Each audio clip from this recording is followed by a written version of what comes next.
Jemi sot këtu në Karaburun së bashku me përfaqësuesit e IKMT-s dhe strukturat e policisë Vlorë, pasi kemi evidentuar një ndërtim të palishëm. Ky ndërtim ka 4 muaj që është konstatuar nga strukturat e policisë Vlorë dhe rasti është referuar në prokurorinë e rrethit gjyqësor.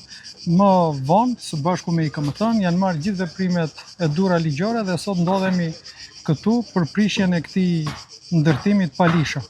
Njëkohësisht, edhe në rastin e disa ditëve më parë, në Himar, së bashku me IKMT-n, ne sërish prishëm një ndërtim të palishëm që ishte aty dhe përgjegjësia nuk u ndal vetëm tek personi që kishte ndërtuar atë ndërtim, por ajo ushtri edhe në strukturat e tjera që janë përgjegjëse për parandalimin dhe goditjen e këtij fenomeni, siç ishte zinxhiri komandues i komisariatit Himar, njëkohësisht edhe strukturat e IMT-s së bashkisë Himar.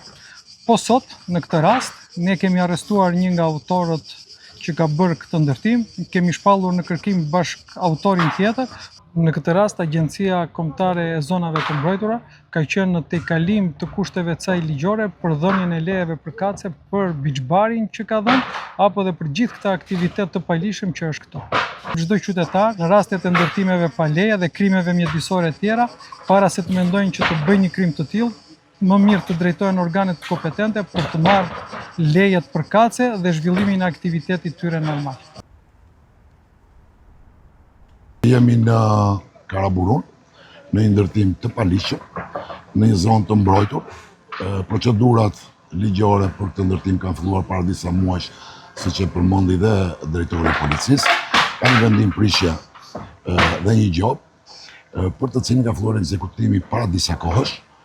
Ka kërkuar ekzekutim vullnetar dhe ka nisur të bëhet ky ekzekutim, ndërkohë më vonë ishte drejtuar Inspektoratit Qendror në bazë të ligjit për të apeluar vendimin e prishjes së gjobën dhe gjatë kësaj kohe ka vazhduar ndërtimin, ndërkohë që vendimi përfundimtar i Inspektoriatit ka lënë në fuqi vendimin e prishjes së IKMT-s.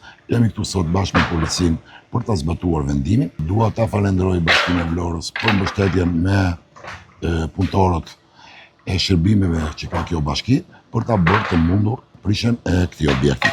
Ndërkohë, dhe unë dua të bëj një apel që në zonat e mbrojtura, në Bregdet dhe kudo njerëzit dhe qytetarët që duan të ndërtojnë të drejtohen autoriteteve përkatëse ligjore që pajisen në leje, sepse çdo veprimtari e tillë është në dëm të tyre, është në dëm të ambientit dhe natyrisht ka dhe pasoja shumë të rënda që shkojnë nga gjoba e deri tek arresti në burg.